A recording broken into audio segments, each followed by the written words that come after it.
റിയ, ആ നിനക്ക് നിന്റെ പപ്പേന്റെ പേര് അറിയില്ലേ? പിന്നെ അറിയാതെ. പപ്പയുടെ പേരോ? നീ എന്തൊക്കെയാ ചോദിക്കുന്നേ? ആ അറിയാം, ജോസഫ്. എന്തേ? അപ്പാപ്പന്റെ പപ്പയുടെ പേരോ? അത് അറിയില്ല. ആ, അവരൊന്നും നമ്മൾ ഓർക്കാൻ പോലും ശ്രമിക്കുന്നില്ല. നീ വർഗീസ് ചക്കാലക്കൽ പിതാവിന്റെ പുതിയ ഇടയലേഖനം വായിച്ചായിരുന്നോ? ഇല്ലല്ലോ, എന്താ സംഭവം? എന്നാ കേട്ടോ. ആഗോള കത്തോലിക്ക സഭ ജൂലൈ 28-ന് മുത്തശ്ശിമാരുടെയും പ്രായമാരുടെ ദിനം ആചരിക്കുകയാണ്. അന്നെന്താ പ്രത്യേകത?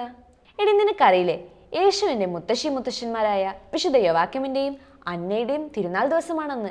ഓ, അതുകൊണ്ടാണല്ലേ ഗ്രാൻഡ് പാരന്റ്സ് ഡേയും അന്ന് ആഘോഷിക്കുന്നത്? അതെ, ഫ്രാൻസിസ് പാപ്പയാണ് ഈ ദിനം വയോജന ദിനമായി ആചരിക്കാൻ ആഹ്വാനം ചെയ്തത്. അതുമാത്രമല്ല, സങ്കീർത്തനം 71:9 നിന്നെടുത്ത വാർദ്ധക്യത്തിൽ എന്നെ തള്ളിക്കളയരുതേ എന്ന വാക്കാണ് ഈ വർഷത്തെ ആഘോഷത്തിനായി ഫ്രാൻസിസ് പാപ്പ തിരഞ്ഞെടുത്തത്. നീ ആള് കൊള്ളാലോ, ഇതൊക്കെ നിനക്ക് എങ്ങനെ അറിയാം? എടാ, ഇടയ്ക്കൊക്കെ പള്ളിയിൽ പോകണം, എന്നാലേ ഇതൊക്കെ കേൾക്കുള്ളൂ. അന്നേ ദിവസം വേറൊരു കാര്യം കൂടിയുണ്ട്. എല്ലാവർക്കും ദണ്ഡവിമോചനം സ്വീകരിക്കാനുള്ള ഒരു അവസരം കൂടിയുണ്ട്. ദണ്ഡവിമോചനം? അത് ലഭിക്കാൻ നമ്മൾ പ്രത്യേക കാര്യങ്ങൾ ചെയ്യാനില്ലേ? ഉണ്ട്, കേട്ടോ. തിരുസഭ പ്രഖ്യാപിച്ച മുത്തശ്ശിമാർക്കും വയോജനങ്ങൾക്കും വേണ്ടിയുള്ള ദിനത്തിൽ പ്രായമായവരെ അല്ലെങ്കിൽ ഒറ്റയ്ക്ക് താമസിക്കുന്ന വയോജനങ്ങളെ സന്ദർശിക്കുക. 1. വിദൂരങ്ങളിലായിരിക്കുന്ന വയോധികരെ അല്ലെങ്കിൽ പ്രായമുള്ള പ്രിയപ്പെട്ടവരെ ഫോൺ മുഖാന്തരമോ മറ്റോ വിളിച്ച് സ്നേഹ സംഭാഷണം നടത്തുക. എല്ലാവരും വിളിക്കുന്നതിൻ്റെ ഇടയിൽ അവരെയും കൂടി ഒന്ന് വിളിച്ചേക്ക്. കുംഭസാരം നടത്തി ഭയഭക്തിയാദരങ്ങളോടെ വിശുദ്ധ കുർബാന അന്നേ ദിവസം സ്വീകരിക്കുക. പാപത്തിൽ നിന്നും അകന്ന് ജീവിക്കുമെന്ന് ദൃഢപ്രതിജ്ഞയെടുക്കുക.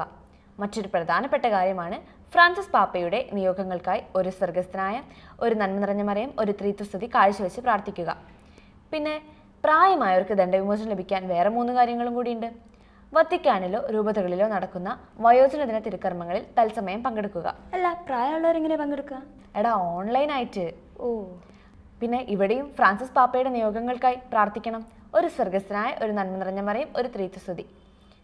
വീടുകളിൽ കഴിയുന്നവർ അടുത്ത ദിവസം തന്നെ കുമ്പസാരിച്ച് വിശുദ്ധ കുർബാന സ്വീകരിക്കേണ്ടതാണ്. ഇപ്പം മനസ്സിലായില്ലേ? ഇപ്പം മനസ്സിലായി. ജൂലൈ 28-ന് മാത്രമല്ല നമ്മൾ അവരെ ഓർക്കേണ്ടത്, ജീവിതത്തിൽ എപ്പോഴും നമ്മൾ അവരെ ഓർക്കാൻ വേണ്ടിയാണ് ഈ ദിവസം ആചരിക്കുന്നത്. ഞാൻ പറഞ്ഞത് കറക്റ്റ് അല്ലേ?